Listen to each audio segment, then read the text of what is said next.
반갑습니다. 황성수입니다. 국내 해상풍력 시장은 그동안 글로벌 해상풍력 시장에 비해 외면받았습니다. 하지만 그 성장 잠재력은 무궁무진한데요. 오늘은 재생에너지 산업 내에서도 해상풍력에 대한 탐방 정보를 전해드리겠습니다. 미국과 유럽의 강력한 재생에너지 확대 정책을 배경으로 글로벌 해상풍력 시장은 뜨거운 관심을 받았습니다. 하지만 정작 국내 해상풍력 시장은 상대적으로 관심이 부족했는데요.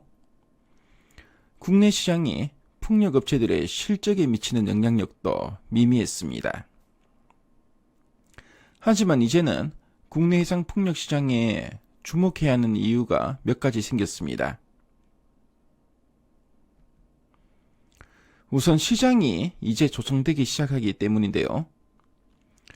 5년 이상의 인허가 과정을 거친 조 단위의 해상풍력 단지들이 2024년 내년부터 착공될 예정입니다.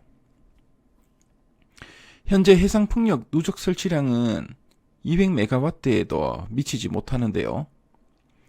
해당 프로젝트들은 하나에 500메가와트 이상의 대규모 단지들입니다. 이제 시작이라는 것이 중요한데요. 주식시장에서는 항상 처음 보는 내러티브의 가치를 더 가파르게 부여해왔습니다.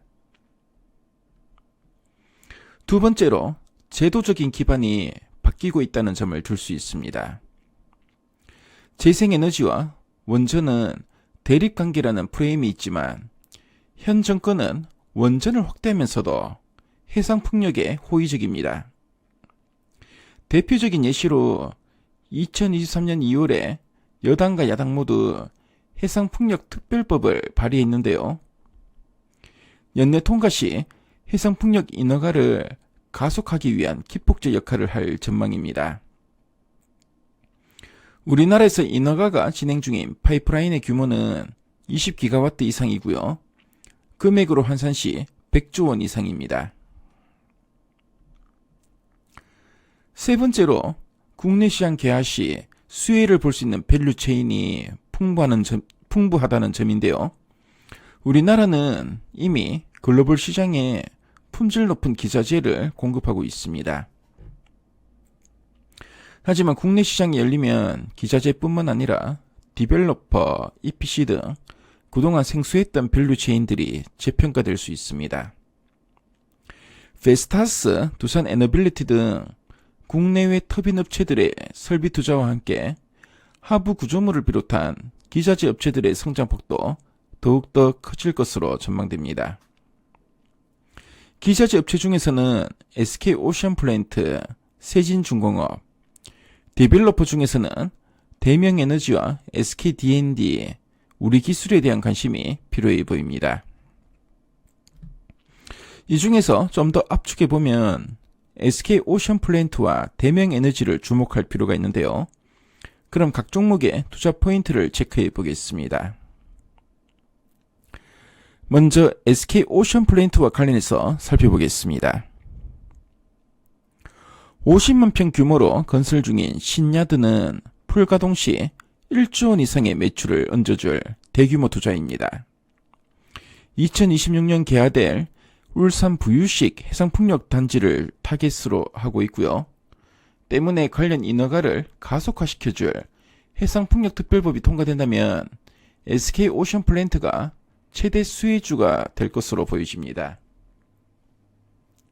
기존 야드는 대만 시장만으로도 먹거리가 충분한데요.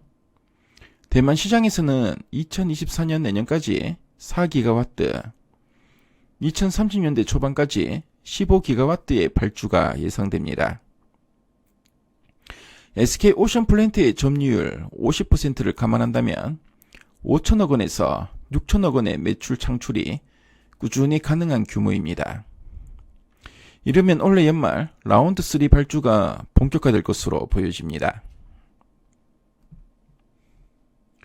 다음으로 대명에너지와 관련해서 살펴보면 해상풍력 누적 설치량 120메가와트의 조그만 한국 시장에 530메가와트 3조 4천억 원 규모의 안마 해상풍력이 내년 상반기 착공됩니다. 한국 최초의 대규모 해상풍력이자 보수적으로도 준공 이후 4천억 원 이상의 매출을 창출할 수 있는 대형 사업입니다. 대명에너지는 사업 SPC인 한국풍력산업의 지분 26.8%를 확보하고 있는데요. 준공 이후 150억 원 이상의 운영이익이 예상될 뿐만 아니라 육산 변전소 건설 등 EPC 수익과 준공 이후 연 100억 원 내외의 O&M 매출도 기대됩니다. 가히 다도를 비롯한 추가 해상풍력 파이프라인 역시 조기 인허가 단계에 있습니다. 해상풍력과 관련한 탐방 정보를 말씀드렸는데요. 지금까지 황성수였습니다.